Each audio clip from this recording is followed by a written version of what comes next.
It's all about getting weight on cattle cheaply with grass. If you have to use concentrates, not too many dairy farmers are going to pay you to subsidise good grassland management. If you do tick all the boxes, if you are good at grassland management, if you have good land, the other pros for contract rearing, you have a steady monthly cash flow. I know every January, near enough to the euro, how much we're going to take in for the year. So it's easier to budget and project what income you're going to have. Hello and welcome to the Beef Edge, the Teagasc Beef Podcast, for all your latest news, information and advice for Irish beef farmers. I'm Catherine Egan, and on this week's episode, I'm joined by Pat Joyce from Co.Galway, who operates a contract heifer rearing system, and his Teagasc advisor Charlie Devaney, to give an update on the farm and the steps Pat takes to make good quality silage. Pat, before we start, can you give a background to the farm and an overview of your system? I'm a farmer here in Williamstown, North County Galway, and main enterprise is contract rearing dairy heifers, farming on 26 hectares. Was at suckler cows up to 2017, and due to the lack of profitability and probably the sort of farm I have suits getting weight on cattle, goodish lands, mainly limestone land, and we thought, my Teagasc advisor Charlie and myself discussed it, and we thought contract rearing might be more profitable. So in 2017 we made the decision to gradually switch over, and by 2018 the cows were gone. So we're contract rearing here since. And how have you built up the numbers, Pat, since 2017, or where did you start when you started contract rearing compared to where you are now? In 2017, Catherine, we had about 32 suckler cows, selling calves or weanings in the local mart. But since then, I suppose we started with one contract rearer on the home farm, and he was sending about 45 heifers a year. The first year they came to me, it was actually late in the year. It was almost August they came, so they were 6 months old when I got them first. But after the 2017 and 2018 May, and since then, we've been taking calves just off milk, in or around 50 calves from the same farmer every year. Get them in the month of May, just weaned off milk when they come to me. And basically I take them, and it's a paddock system, and the whole object of the exercise is to get weight on these heifers from grass without using much meal, if any. You're paid a daily rate, so every kilo of meal you give them is coming from your bottom line, really. So they'd be probably on nuts with me. They'd be on nuts coming to me in May. After maybe a week or 10 days, I'd gradually wean them off nuts and into a paddock system, and we would be working a leader-follower system with them, calves going ahead of their bigger sisters, trying to get into covers of 1,400, 1,450 of calves. Paddock sizes are in and around an acre here, suits the groups of 50 calves. Then we'd have 50 followers coming after them. Calves spend a day in the paddock, the big sisters spend a day in the paddock, and let's move on. So it generally works fairly well. For the first summer at grass and calves, we usually have calves doing a lot of a kilo a day, 0.9 or thereabouts. We'd be weighing them monthly. It's just getting to a busy time here now because early May, we didn't start breeding yet, but we're starting on the 15th of May, which is kind of later than it used to be over the past number of years. That it seems to be pushed back. Last year was pushed back a week. This year's pushed back another week. When I was contract rearing first, breeding always started around the 5th of May. But I believe because Teagasc advice, from what I'm told, is that it's more profitable now to delay the start of breeding so that your cows are calving that bit later, closer to better weather, and they're milking later in the autumn when the weather is more favourable. I believe it's all weather related. Maybe you know more about that, Catherine, than I do, but the 15th of May is when we start. So my job, my sole responsibility is feed them, mind them, put them in calf, make sure they're in calf going back. That's the total object of contract rearing, really, is to send back an in calf heifer, and I'll have them. One winter, the heifers will be here for 2 summers. They'll go back first week of October usually, and you'd hope to have all or most of in calf going back. It's all AI we use here for the breeding season. 8 weeks AI we have an Angus bull that'll clean up then, but usually he's not very busy. That's pretty much the gist of what we do. And with breeding season around the corner, Pat, how are you going about detecting those heifers in heat, or what's your plan? Well, to give you the full rundown on what we do, that we've kind of two farms really. There's a home farm, which we're farming here all along, and that's where the suckler cows used to be. And we're taking in, as I say, 50 head calves, and you have the 50 big sisters every year. So there's around 100 on this farm, contract reared. Then we leased a neighbouring farm right next door about 5 years ago now. And we also contract rear on that farm. There's 22 hectares there. The home farm is 26. So we have similar numbers next door. So and the reason I bring that into it is this year, for the first time, on the next door neighbour's farm, or the leased farm, we have gone with SenseHub, the heat detection collars. There's 56 maiden heifers over there to be AI this year. So we've collars on those for the last month.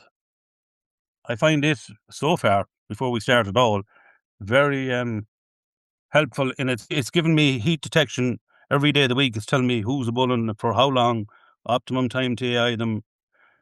So I'm hoping it'll be relatively straightforward heat detection over there. On the home farm, we have 52 heifers to AI. And as we've always done, basically, it's either scratch cards on their back or tail paint, usually, and just observation.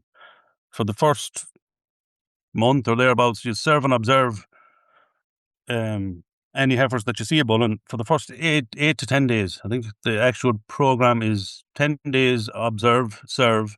On day 10, we go in with prostaglandin. That'll bring in about a third of on day 10, you should have a third of them AI'd. When you go in with your prostaglandin, it'll bring in roughly another third. So after maybe 12 or 14 days, you'll have 2/3 of them AI'd. And you'd hope then on day 15 to bring in the remainder with another shot. So breeding doesn't usually take that long. First conception, we'd hope to have 70 to 75% conception rates. Some years you do, a lot of it is weather dependent really. If the weather is consistent, or cattle aren't in and out of the shed, or they're consistently on grass, diet seems to have a very big bearing on conception rates. If the weather is good and the heifers are staying at grass and your heat detection is fairly good, you will get 70%. Then repeats, I suppose, it's observed, basically a lot of observation for the month of May and half of June at least. We'd be busy. It's the busiest time of the year really for me. And how often are you observing them, Pat? Oh, breeding time, we'd be looking at them 5 times a day, approximately. It's really it's a full-time job at the time for breeding. In relation to AI then, Pat, are you once a day AI or using the AM PM rule, or how do you go about that? AM PM rule, Catherine, yeah. And then standing in the evening is served the following morning, and then standing in the morning is served that evening, yeah. You mentioned at the start there in relation to the heifers that you're getting in from the one farmer that you were working with. I suppose each contract, heifer rear and contract, is different. How do you and the farmer that you're bringing in the heifers from decide who pays for the different things, or how is that decided? Every contract rear and contract can be different. Ours is the Teagasc standard contract, with the specifics then basically they're talked out between both parties. At the start, my Teagasc advisor Charlie basically acted as a go-between between me and the farmer, and we agreed who was paying for what. In mine, my sole responsibility is to feed them, mind them, put them in calf. The farmer, the owner of the cattle, basically, he pays for any vaccines, dosing. Obviously, I have to administer it, but he supplies to me the doses or vaccines that they're getting and decides when they get them. I carry it out. I'm paid a daily rate, and out of that daily rate, I have to feed them, test them once a year. That's probably my only cost, really. Every other cost I have is feeding. So any nuts the cattle would get or concentrates would come out of my pocket. And that's a big incentive for me to have grassland management as good as I can have it. so that you're not buying concentrates to get weight on cattle that way.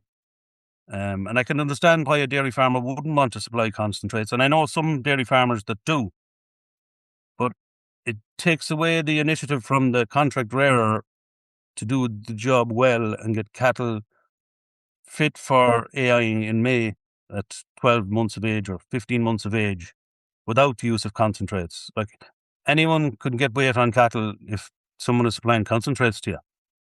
So it incentivizes good grassland management, I would think.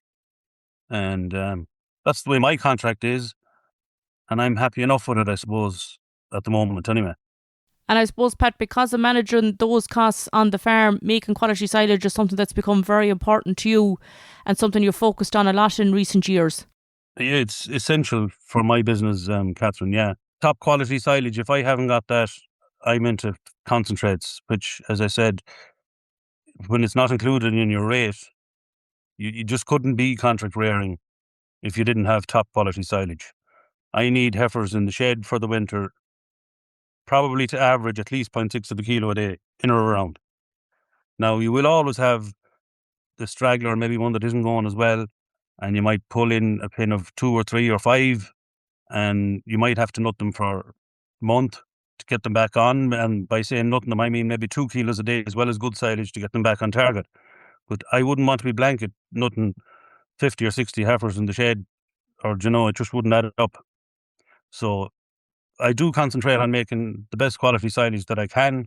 We tend to, because I'm on good land, I'm on limestone land, I'd be receiving 10% of it every year. So all our land is in fairly good order. P's and K's are index 3 from nearly everything. Lime status would be good. It would be up to 7 for pH all over the farm. Silage quality, we'd be taking out a lot of paddocks. Even so far this year now, I've taken out, I suppose, about 10 paddocks. On 3 different occasions we've made bales so far this year. We've just over 60 bales made, I think. And that's before I start cutting any of the main silage at all, which won't be ready for probably another 2 weeks. All our silage ground usually gets 8, usually we'd have cattle out, depending on the spring. This year wasn't just too good, all right, with the weather, but usually I'd have cattle out mid-February, and the lighter calves coming out of the shed mid-February. Try to get silage ground 8 off, get your spring rotation complete by mid-April, so that you're back basically on your second rotation first week in April. Doesn't always work. This year cattle were in and out of the shed maybe at least 3 or 4 times. Bit of damage here and there. But we did get our silage ground 8 off, and it's closed and slurried and fertilised probably a month at this stage. Maybe a bit more. But I'd always hope to cut silage. The main crop of silage was 15th, 20th of May at the latest, really. And we'd be usually closing that again for a second crop system. And I also grow some red clover for the last 4 or 5 years, and find it a very good crop solely for silage. It's cut. We did cut some there 2 weeks ago now, yielded about 5.5 bales to the acre, I think, or 6 bales. And that was, that should make good silage. It was done in good weather. That'll be cut hopefully 4 times this year. And it does make very high quality silage. The DMD you would expect should be, well, for the second and third cuts anyway, when the clover content is high, you would expect protein content of 15-16%, DMD maybe 75 or 6. So cattle will do serious thrive on that. I've had heifers in the shed doing 0.9 of a kilo a day on red clover silage alone. That's plenty good enough for what I need. And if you have some, as I said, falling behind, instead of concentrates, sometimes I would use red clover silage to try and compensate for concentrates on the farm. So the very big emphasis on high quality silage, is required if you're contract rearing, I find anyway. Most definitely, that's great performance on the red clover silage patch. How had that red clover crop been managed so far this year? And from those paddocks that you've removed the red clover silage from, what's the plan with that now up until it's cut again for its second crop? After we cut the red clover silage, it was it received 3,000 gallons of cattle slurry to the acre. Prior to that, before we cut the first cut of red clover silage, I did go with about 26 units of protected urea and sulfur, because your clover plant doesn't really come into its own until the month of May, into May, June even, before you have much red clover fixing nitrogen. So to give it a little boost, we did use urea, I suppose, there in February, late February, to get it to come on a bit. Well, that's the only fertilizer it will get for the year. It'll receive cattle slurry after every cut. Mice go on it. I think muriate of potash, it may receive it some little later in the year to try and keep the K levels up. It is in index 3 for K, but it does pull a lot of K off. The four-cut system does. Just don't think you might have enough K in cattle slurry to keep it up there. So we have muriate of potash ready to go on the back end of the year. We'd usually do that every back end to try and keep it up there. But a very successful crop, I find. I have put it in 3 or 4 different fields the last number of years. It does need dry land. That's what I do find for the shoulders of the year. If you were out in it early or late in the year, the clover plant does not like compaction. And if you travel it in wet weather, or basically you'll see tram lines where your slurry tank went in the field, it will kill the clover. Dry land is essential for a red clover crop, I would find. So I'd have it in my driest fields. If you travel it in wet weather, it just will not persist. It has to be treated with a bit of care, I suppose, in that respect. But if you have good land and your P's and K's are up there, I would highly recommend red clover silage, yeah.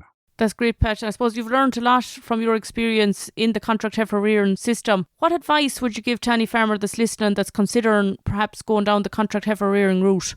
Basically, there's a few things that I would say you'd have to have as a requisite before you consider contract rearing. And the first thing is good land. Contract rearing will only work to get weight on cattle cheaply. You have to have good land. You have to have land that you can be out early on in the year and be out late on in the year. Land that you can make good quality silage. You need ryegrass, you need reseeded ground.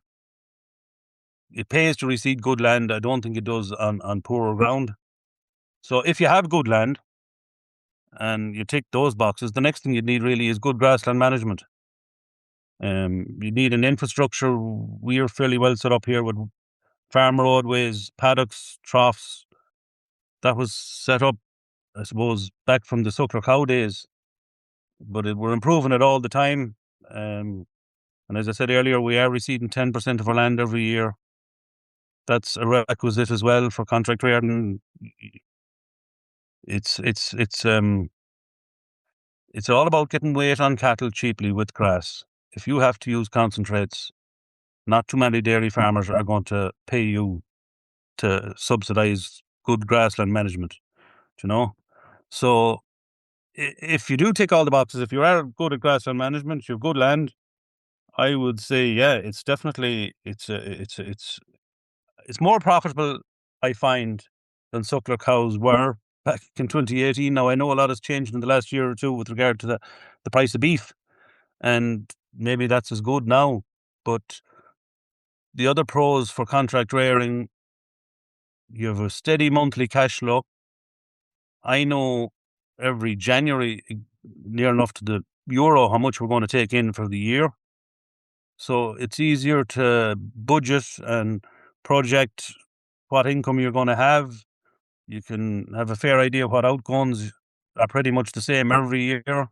So it's less volatile than depending on the price of beef. Not many beef farmers can know, not with much accuracy, exactly what they're going to take in for the year. Now, I know it's been good the last few years, but as I say, this is just less volatile. We have contract on both farms with 2 different farmers, and we'd be very happy with it the last number of years. So if you tick all the boxes I'm after mentioning, I would say, yeah, it's definitely for some people, yeah. That's great, Pat. Thanks very much. Some great tips and advice there for farmers that's considering contract heifer rearing. Charlie, Pat mentioned there the importance of good quality silage, and in his contract heifer rearing system with the clients you were working with, there's a lot of farmers at this stage of the year that haven't silage ground, not grazed yet. What advice have you for those farmers that are trying to balance quality and quantity at this stage of the year now? It's a very difficult spring, Catherine, as we all know. Even Pat said it there, just very, very hard to manage. So a number of our clients, a number of farmers we deal with, they wouldn't have grazed off their ground earlier this year because just due to condition and maybe land type. So what we're kind of encouraging guys to do would maybe let that grow on, cut it early, and then go for a second cut.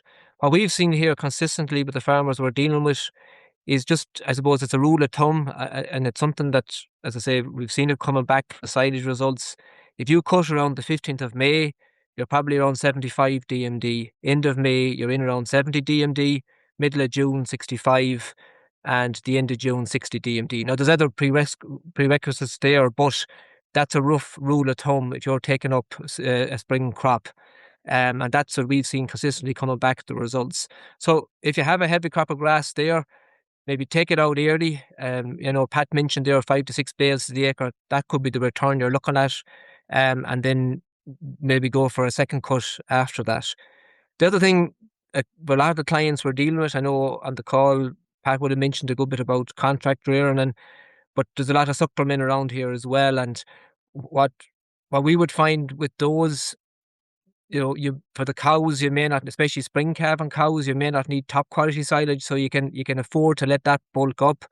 But if you have a number of younger stock or early calving cows, you do want top quality silage for those, because again, it's getting back to reducing down that meal bill and the cost of winter feeding.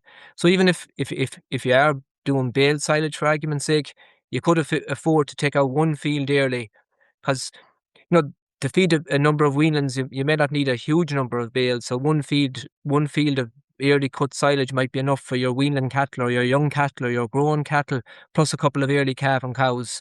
And then your lower quality silage, as I mentioned, cut in the middle of June, it might be in around 65 DMD. That should be plenty good enough for a cow that's maybe not calved until, end of February, March. You don't want to overfeed her before you're calved. So they'd be the few main tips. And again, I suppose we can get very stressed, maybe, especially with the spring just gone by, trying to maybe push the job a little bit too much. But I suppose the last couple of weeks was a great opportunity maybe to catch up a little bit. But where ground has gone strong, as I mentioned, just maybe leave that for a couple of weeks, take it out. And the other thing we've noticed, a lot of farmers have come back to us saying about the 6 and 7 and 8 week rule when it comes to cutting silage. If you put out a small quantity of fertilizer, you may not need to leave it that length. So if you're only putting out a small quantity of nitrogen, you may get away with cutting it after maybe, say, 4 weeks, 5 weeks. So like that, if you have a very heavy crop, you've only gone out recently, you went out with a small amount of fertilizer, and if you wanted to cut that by the end of May, you quite possibly could. And plus, if you get good weather and wilt, that can help to reduce the amount of nitrogen in the grass as well. So there's a couple of options there that you don't have to be totally cornered in. Some people think that when they're out fertilizer, that to keep the ground maybe for 6, 7, 8 weeks, that may not be, or probably isn't the case for most people. So just have that in mind as well, And really, Charlie, you mentioned it there, like the decisions that's going to be made on farms in the next few weeks, that's going to have a huge impact on the silage quality. And you've seen in the silage results last year, the huge variation there was across the country. For farmers to keep costs down and reduce the amount of concentrates that's been fed next year, is there a possibility that they should be completing a fodder budget now to assess the amount of, that 75 plus DMD silage you mentioned there versus the 68 for cows, perhaps? I would always say, Catherine, it's very important, like this time of the year, to have a budget in mind, have a rough number of bales you think you need of the top quality silage, or maybe the lesser quality that you need for your suckler cows. So again, to have that figure of the number of animals you roughly think you're going to have next winter, and that'll give you the number of bales you need. And I suppose important maybe to have a small little bit of a surplus as well. Always have that in mind. And again, with the winters we're getting, I suppose we don't know what length of a winter we're facing into every year. So just having that little bit extra there to carry you through every year is no harm as well, Most definitely. The other key comment, I suppose, this year with regard to, costs of making silage, there is no margin for error when it comes to making quality silage this year, especially with the cost that's been incurred on farms. Again, for contracts and the cost of the costs are going to be large this year, so it's going to be very, very important. Whatever silage you make is top quality, because the cost of making a bad bale versus a good bale is the same thing. So if you can, the good quality silage is going to be hugely important. That's one thing. Again, just maybe going back to Pat. I remember coming out to Pat's shed one year, and that was the time he had a number of weanings inside in the shed. And I just got out of the car and looked at them, and I said to Pat, how much meal are you feeding those? Because you nearly know instinctively when you look at cattle, how well they're looking. And he said to me that they're not getting meal at all. And that was, I suppose, it really hit home to me when you're visually seeing what good silage can do. Well, that's a true story. It's reality. But that'd be top quality silage. But it really hits home when you see the condition animals are in when they can get that good top quality silage, That's great, Charlie. Thanks very much to you, and thanks very much to Pat for joining me on the show today. Thanks yourself, Catherine. Thanks, Catherine, yeah. That's all for this week's episode, and my thanks to Pat and Charlie for joining me on the show. You can catch up on all other shows and interviews from the Beef Edge podcast on the Teagasc website at teagasc.ie, or you can listen on Apple as well as Spotify. Don't forget to rate, review and subscribe so you never miss a show. For all other updates from our beef programme, keep an eye on our Twitter and Facebook pages. Until next time, I'm Catherine Egan, and thanks for listening.